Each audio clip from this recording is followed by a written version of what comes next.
There's a story about a certain someone who was warned about an impending storm. And the people in the town were asked to evacuate. Well, this gentleman decided he was not going to evacuate. So he stayed in his house, and the wind came, and the waters came, and the storm grew. You know this story, right? Good. Everybody knows this story, but it's still a good one. So a police car drives up, and the policeman comes out, and she says, "Quick, get in the car, we're going to save you." And he said, "No, thank you. God is going to save me." So the police car drove away, and then the waters came, started filling up the house. He got up on the second floor. Here comes a boat down the water, and the boat comes up next to him, pulls out a meghorn, and says, "Come on, we'll come save you." And the man says, "No, thank you. God is going to save me." Then the waters keep coming, the house gets filled up. He crawls up to the roof of the house, and suddenly a helicopter comes along and drops down, and you hear a voice saying, "We'll come get you now, we'll save you now." And he says, "No, forget it. God will save me." Well, he died. And he went up to the gates, and St. Peter was there. And he went up to St. Peter, and he said, "I don't understand. What happened? Why didn't God save me?" And St. Peter just looked at him and said, "Well, he sent you a car, a boat, and a helicopter. What more did you want?" There's another story about a family who had a cat. And they said it was a miracle cat, because anytime something would get lost, all they had to do was find the cat, and suddenly the lost item would appear. What they didn't tell you was that the cat had fur bigger than the house. You could lose your own grandmother in there for a week, never find her. So things would fall in the hair, and he'd walk along, and they'd drop out, and then they'd magically appear. So the point of this story is that sometimes the very thing you're looking for is already there. Sometimes we seek things that are already there. We want some kind of miraculous event to come and give us what we need. But it is possible that the most miraculous events have already happened, and that what you need is already right there. Now, I've come to believe that this is the case for the most illusory things in our lives, which is love. In the next 3 sermons, I'm going to give a series of sermons about love in many different aspects as we work our way to Valentine's Day. I want to provide you with some thoughts about the idea of divine love and its relationship to us. But first, let's begin by defining what love is, really. It's one of those things that we say, well, we know it when we see it, but we don't really know what it is.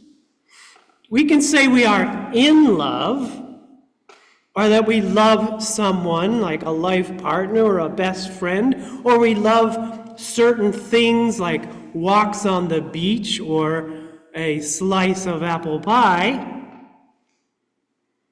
But we have a difficult time trying to determine exactly what is the source of these sensations. Is it a feeling? Is it a rush of biological chemicals or a mysterious ethereal force? What is this crazy thing called love? Now, most dictionaries define love as an intense feeling of deep affection. While I often do have an intense feeling of deep affection for apple pie, I think that there has to be a little more to it than that. The Greek philosopher Aristotle said that love was a single soul inhabiting 2 bodies.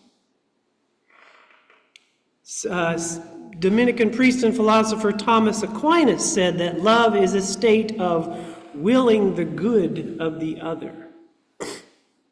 And the Sufi mystic Rumi claims that, quote, love is the only real thing and that we are only pieces of the whole, unquote. Now I think we're getting closer. Bell Hooks, the writer, defined love in an even broader sense when she claimed that love is a recognition of the needs of others. And Martin Luther King Jr. would certainly have agreed with that, because he said that love was the great unifying force of life. There are literally hundreds of definitions for love, but there is one thread that is common among all of them. And that is that relationship is the core of all love. The quality of our relationships with ourselves, with others, and with our world is the defining essence of human love.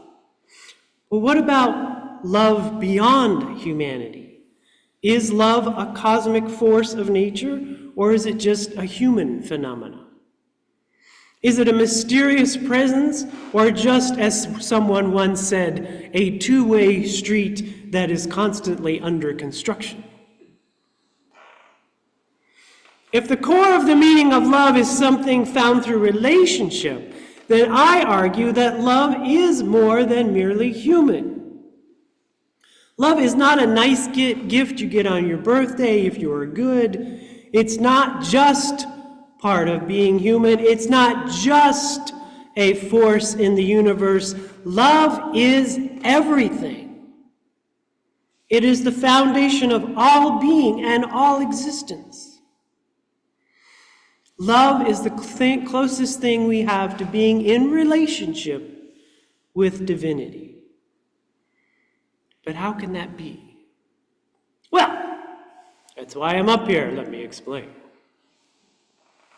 Before I do, however, I think we need to recognize an important difference between the unrestricted love of the universe and the conditional love of human beings. We are born from a singular, vast mystery to become human beings, each with a separate and unique consciousness. Consider the idea that this individuation, whether it's a newborn human or a newborn star, is necessary for the universe to experience itself. The energy of the cosmos needs to find ways to explore and create. That, I believe, is the divine nature of energy. Worlds may collide, stars may explode, black holes may expand, but all of these things are not just random mayhem and destruction. They are all part of an endless creative process where the universe explores all possibilities. And we are part of that process. But our sense of separation can cause us to yearn for that cosmic unity that is at the core of everything. That is the difference between human love and the divine love of the universe. Humans desire relationship. But the natural essence of the universe is already grounded in interconnectivity. There is no need for desire. The universe is what the scientists call a closed system, which means that it is not infinite, it is self-contained.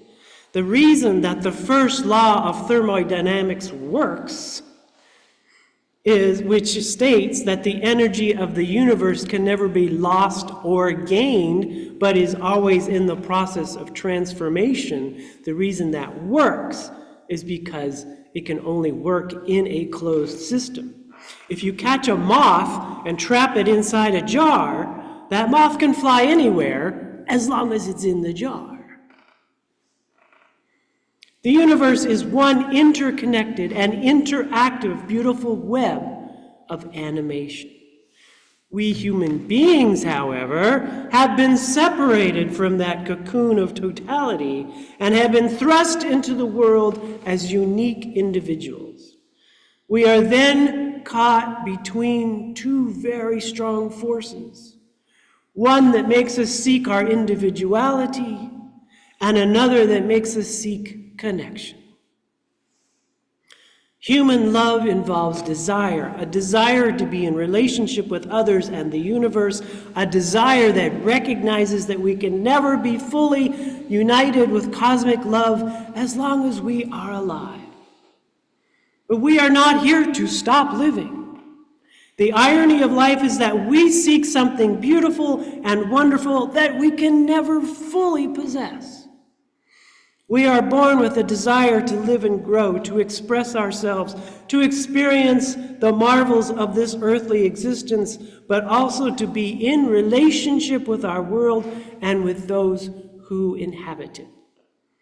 Without a connection to the love of the cosmos and each other, we feel lost, disoriented, untethered, fearful, and alone.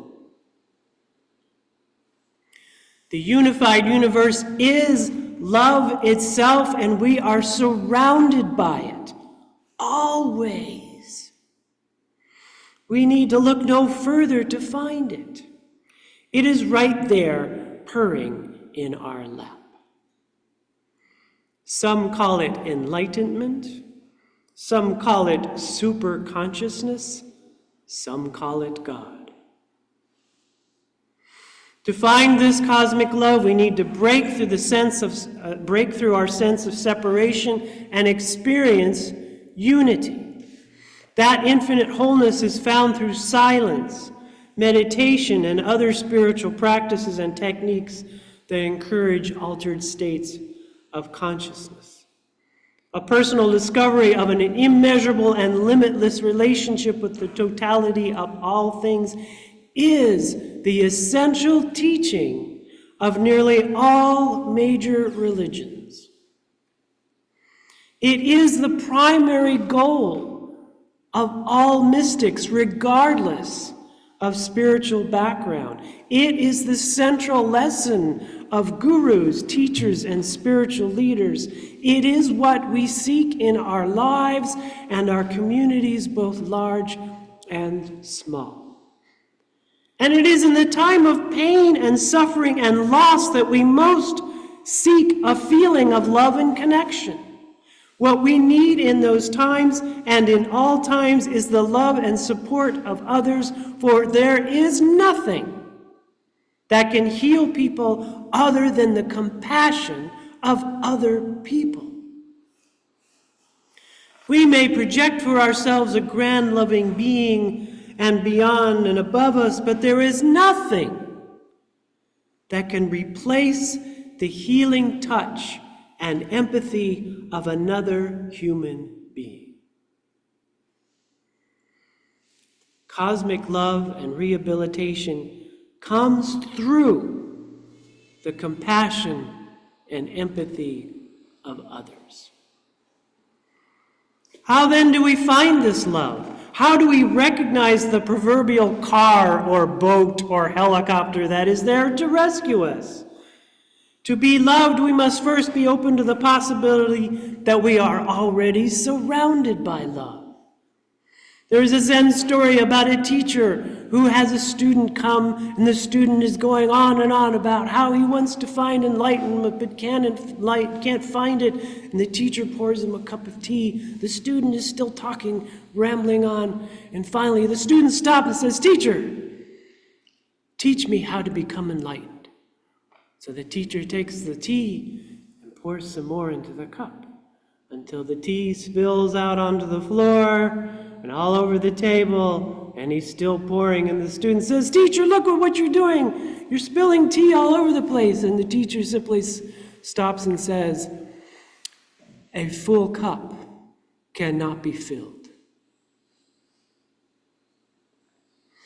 We must be able to learn to empty ourselves and allow love to come in. To receive the love that is the natural state of all things, we must first be willing to love ourselves. when we live in a world that seems determined to undermine us at every turn? How is it even possible? That is a question for another sermon, to be continued. In the name of that which you hold in your heart to be most sacred, may it be so.